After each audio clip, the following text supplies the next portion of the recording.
I'm Joe Condon. Welcome to our program. This week we're going to be talking about education, and we have with us Dr. Greg Dewey, who is the president of the Albany College of Pharmacy and Health Sciences with campuses in Albany, New York, and Colchester, Vermont. Doctor, so nice to have you with us. Well, thank you, Joe. Thanks for having me. It's a pleasure to be here. Tell us about the Albany College of Pharmacy and Health Sciences.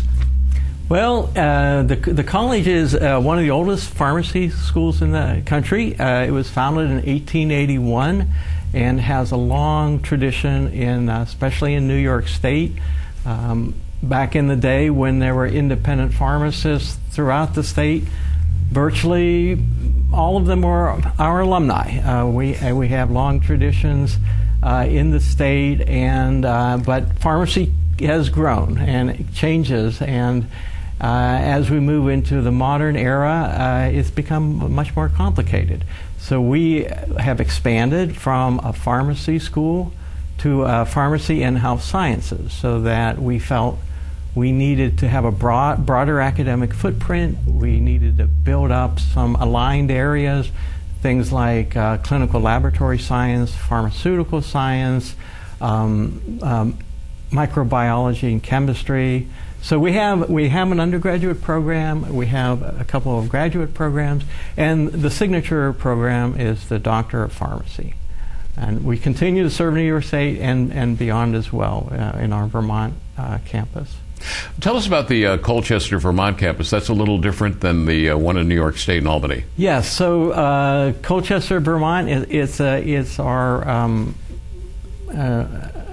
sort of our second site. It's a smaller site. We have about 50 students per class. It's a 4-year pharmacy program. It's located in an absolutely gorgeous setting, and students love their experience there. It is a very close-knit community. The students and faculty get to know each other very well. We do some broadcast of courses back and forth so that students in Vermont can see what's going on in Albany and vice versa. But that campus is about 7 years old now, and we're really becoming part of the Vermont scene. It is the only school in Vermont, and there are a lot of opportunities for us there. We were talking about this before going on the air. There's a little difference in the regulations for pharmacists here in New York State and across the state line in Vermont. Would you talk about the difference a little bit? Yeah, so the scope of practice for pharmacists in Vermont is a little more relaxed than it is in New York State. They just passed a bill in the state of Vermont whose intent was to fight the opioid epidemic, in which pharmacists now have provider status. That is, they, under certain circumstances, can prescribe drugs. They have a role that gets them closer to being a primary care provider. And this is the ideal for us. We would like to see that not only in New York State, but in all states. In this country, there is a real lack of primary care, surprising as it may be. New York State has only about 45% of its primary care met. So some professional has to step in, and we think pharmacists can do that. But it takes first the legislation to allow you to do it, and then the insurance companies have to be reimbursing some of your activities. But our pharmacists they have a really sophisticated education. They know medication and therapy management like nobody else, and they can step up and really help ease this need for primary care. I mentioned that we go to the Rite Aid in Waterbury, where they have a lot of Albany College of Pharmacy students working. And over the years, because we've been going there so long, we've had advice from pharmacists. Well, okay, you're doing this, maybe you should reconsider this, or this really isn't the best prescription. You ought to go back to your doctor and ask him for that. And they're very helpful, but also too, they don't want to. They haven't never violated the law, but they have that relationship. Well, that's the history of community pharmacy. Back in the day when it was completely independent, those independents were pillars of their small town. People would frequently come to the pharmacist before they could go to their family doctor and get them advice just about anything. But this advice is becoming more and more important just because of the complexity of medication these days. If you're over 60, the chances are you're on 2, 3, 4 medications, and that makes things complicated. There will be side effects. Some drugs don't work, aren't compatible with each other. You have 2 different providers providing for different reasons, and someone has to oversee your medication regime. This is an ideal role for the pharmacist. Talk about a community pharmacist. You've sort of started doing that in the Capital Region. You've developed a relationship with the hometown pharmacies with facilities in Amsterdam and Schenectady, and you have the Hometown Health Center. You want to talk about the Hometown Health Center? Yeah, so we just opened College Hometown Pharmacy. That's located on State Street in Schenectady. That is in the Hometown Health Center, which has been a federally qualified health center serving the underserved population in that region for years. And that's going to be a great partnership. It does a number of things. It allows our students to get involved in that community as an outreach. They learn how to work with a population that really is medically underserved. That's an unusual experience. But the other thing about it is at Hometown Health, they run a clinic and they want to partner with the pharmacist so that the pharmacist will be part of a professional team with the clinicians and physicians there, with the nurse practitioners. They will together work to solve problems. I want our students to see that because that's the future of healthcare, is to have not single people solving problems, but teams of professionals, and pharmacists are an important part of that thing. So they get a chance to actually work in the clinic and do that. But there's also a dispensing pharmacy where they learn the business of running a small pharmacy, and that's a unique experience. So this is really, I view it as a venture in social entrepreneurship. We're being a little entrepreneurial, but we're not doing this for profit. We're doing it for social benefit, and we're doing it to educate our students in a unique way. You know, it's a very different, your problem solving is very different when you have a person in front of you, a client in front of you with an immediate problem that needs to be solved versus some abstract problem in the classroom that you can sit down for days and figure out a solution. It's a different type of thinking, and our students are going to learn that in these pharmacies. So very excited about that. Well, now you have a licensed pharmacist who overall is in charge, right? So there are actually 2 people in there. There is a licensed pharmacist that is in the dispensing part, in the pharmacy part, which is right up close in the waiting room of the Hometown Health Clinic. And then we will have a pharmacy practice faculty member who is actually working with the docs in the clinic. And so the students can get a experience in the dispensing end and patient care end, and they will also get experience in the clinical end. So it is really a great partnership, and we're really looking forward to it. We're going to open another one in Albany, in the south end of Albany. Want to open that this fall. It will be a freestanding pharmacy. In this case, we will have a clinical partner. I can't tell you who it is right now, but it's in the works. We won't tell anybody. Right.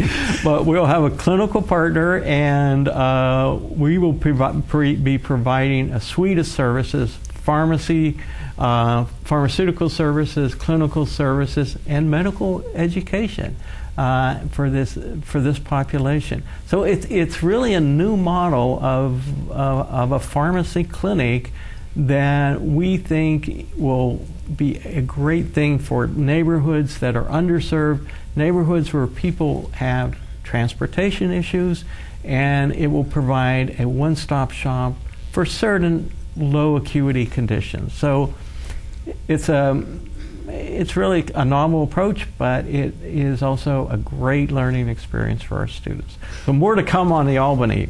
That's very much in progress. One of the things that you didn't mention, but in researching this, you're also teaching business management to the ones who work in your hometown pharmacy, aren't you? Yeah. So we want them to be a little entrepreneurial and to think about what services can I provide in addition to dispensing of drugs.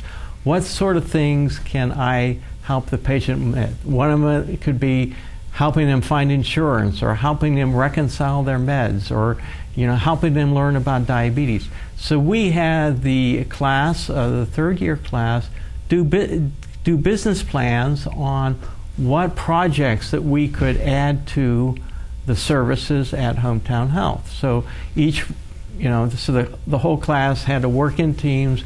They did a business plan. They did competitions, and it was great fun. And we may pick up one of these projects to implement them. But it gets them thinking not as thinking in an entrepreneurial way, thinking about how to be innovative, and yet how to make it a sustainable operation. It's tricky. Well, one of the things with the having to put together a business plan, they've got to learn, okay, I do this as a pharmacist, but I still, at the end of the day, if I have my own pharmacy, I'm going to have to pay the electric bill, That's right. the heating bill. And do you have special business education teachers now at the Albany College of Pharmacy and Health Sciences? We do have a few that it's in our pharmacy administration, and they do teach them the rudimentaries, but that's something we need to expand upon. That side of education has been something that people have traditionally kind of picked up on the side, and it's so important that they really need to pick it up while they're in school. There's this whole new field called pharmacoeconomics. How can I deliver the best therapy at the lowest cost? It's easy to deliver the best therapy if expense isn't an issue. In the real world, it's what's reimbursable, what's effective, and what is available. And so this field of pharmacoeconomics is something our students they study, and it's about operating in the real world. If someone who doesn't feel well goes to the Hometown Health Center, and the doctor at the Hometown Health Center writes a prescription, then they are able to walk right over to your pharmacy and get the prescription filled? Right. And that's the attractiveness of it, is that often some of these folks have transportation is not easy for them, and to having to go all across town to get a prescription filled is a burden, or it could be very time consuming. So having the convenience of walking in, seeing the doctor, walking literally across the hall to the pharmacist, but then we also want to have an educational component. If someone, we may have booths set up to talk about diabetes or pre-diabetes. We may have screening areas to help people anticipate future problems. But we want it to be a one-stop shop and convenient and very sort of approachable. And that's, I think, the key, is to gain the trust of the neighborhood and get people to be comfortable being there and realizing, hey, I can get a lot of things done here at once, and this is going to be really helpful. How has it been working so far? So far, so good. We've been in operation 3 months. We're learning a lot. We have our first students have been rotating through the pharmacy site. Later this summer, we'll have our first students rotating through the clinics.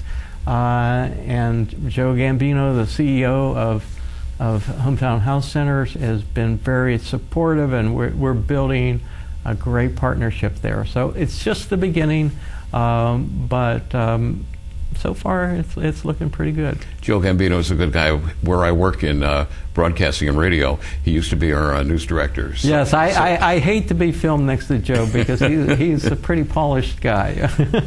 Right now in New York State, pharmacists are not allowed to write prescriptions. Yes. But right. If they go across the border in Vermont, they can? That's right. With this new law, they should be able to. And some states like California, Oregon, North Carolina, you can, under certain circumstances, write prescriptions. So that's what I mean about the scope of practice. Why do you think it would be a good thing for a pharmacist to be able to have the liberty to write a prescription as opposed to limiting it to a doctor?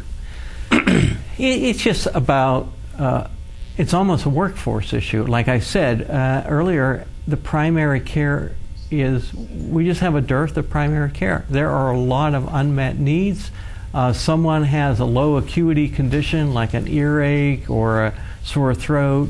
There's no reason why a pharmacist with their training shouldn't be able to take care of that situation. It could really ease the system. Someone in a underserved area gets an earache over the weekend, they end up in the ER. Right. That's probably the most expensive thing that could happen, right? From a system point of view, it would be so much more convenient if they could go to their pharmacist, say, oh, you have an earache, I'll write a prescription, and give it to you. So we're not talking about changing the practice of medicine or high risk, high acuity conditions. You still want a physician to do it. But for certain things, there's a certain practicality about it, and it really, in the long run, will save us all money. So, are the hometown health centers open 24/7 like a hospital? No, it doesn't really have that sort of urgent care aspect to it. So it's a six-day week operation, pretty extended hours. So okay. And you find it very beneficial right now that someone who is a patient at hometown can go right over to your facility and have the prescription, and that's working well with the patients. And it sounds like they're very happy too. Yeah, and the other so the third thing, it's convenient for the patient, and it's also convenient for both the doctors and the pharmacists. They can actually talk to each other. So if the pharmacist sees something like, oh, this doesn't look right, or I don't understand why this is, they can literally walk across the hall and talk to the doctor or the physician, saying like, I was thinking of prescribing this, but I know that's really expensive. Maybe there are other alternatives. Pharmacists can inform that decision. So it will benefit the patient in two ways. One is just the pure convenience of it, but you have a team that hopefully will be making better decisions about their medication. What is the difference in the experience for a student working there as opposed to working at a CVS or Rite Aid? Well, we do have our students working at CVS's and Rite Aids, and those are great experiences. They have some comparable sorts of things that they do. One of the things, the two unique things about the hometown experience is the access to the physicians and that interaction, and the small business aspect of it. The idea that we want the students to learn about inventory and some of these back office stuff. That at the end of the day, we want them to get involved in making sure it operates, in the black and as a sustainable business. That's an engaging thing. That's not something you just sort of rotate through. You have to be invested to get involved at that level. So the experiences in community are great experience. There's no doubt about it. We're just creating another experience that has some different wrinkles to it that I think would be real beneficial to the student. One thing you seem to be lamenting is that you don't have as many small hometown pharmacies as there used to be. You're going to get me in trouble here. Okay, that's not why we're here, but so actually we have a very interesting partnership with the Rochester Drug Cooperative. Rochester Drug Cooperative is a very old company. It is a wholesaler, and they are very, I would say, evangelical about seeding new independents, and they have actually created about 40 new independents in recent years. certainly in rural settings, independence can play a very important role, and that's the tradition of pharmacy. Well, Rochester's been very supportive of your hometown project, haven't they? They have financially supported us, and that's been a real partnership. And we're developing a program with Rochester Drug Co-op where one of our residents will provide something called medication therapy management. So medication therapy management is a way of looking at the entire portfolio of the drugs the person are taking, making sure they're compatible, making sure the person's adherence, reconciling any inconsistencies, and making sure they're not taking too many. Maybe you can always try to lower them. So medication therapy management is important, and working with the Rochester Drug Co-op and a company in Albany, CSS, we're providing the service to independents that they can do MTM, medication therapy management, for their thing. We'll have a central phone bank where these independents, their customers, can phone in and get advice about managing their meds. And so that's kind of been a secondary spin-out of the association with Rochester Drug Co-op. The other day I had to go to the dentist, and the dentist office is making a transition from having everything on paper to putting it on computer. Yeah. And one of the people in the office was lamenting the fact that I guess now in New York State they can't pick up the phone and call the pharmacy anymore. They have to do it now online. Is that correct? I was unaware of that. I don't know. That may well be. I'm not. I don't know the answer to that. Although, electronic medical records are powerful. They have the potential to allow us. There's this whole new emerging area that we are very interested in educationally called population health sciences, and that is using electronic medical records. We can look and see how medications do across the entire population. And by mining those records, we can understand the effectiveness of that and the pharmacoeconomics of it. When a drug is approved in a clinical trial, typically you'll have 1,000, 2,000 people will take that drug for maybe 9 months, 2 years. That's a pretty large, expensive trial. That drug is approved, it can get out, and literally millions of people could be taking it for years.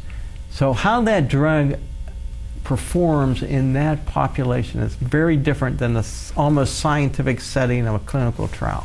So population health sciences, population health outcomes is a really important area, and medical records are the key to that. So this is an emerging area we want our students to get into, both our pharmacy students, but we have a master's degree program, and we just opened up an undergraduate degree program in public health. This is a great area for public health folks to get into. What would someone taking the public health major, what they learn? Well, they'll learn... That's not being learned now. Well, so the history of public health has often been the history of infectious diseases, Okay. And now it's becoming more the history of chronic disease, or is more interested in chronic diseases. But what the new thing they need to learn is big data, how to deal with big data, how to mine it, how to ask questions, how to really be savvy with that electronic medical record, and really learning, that sort of informatic end of things.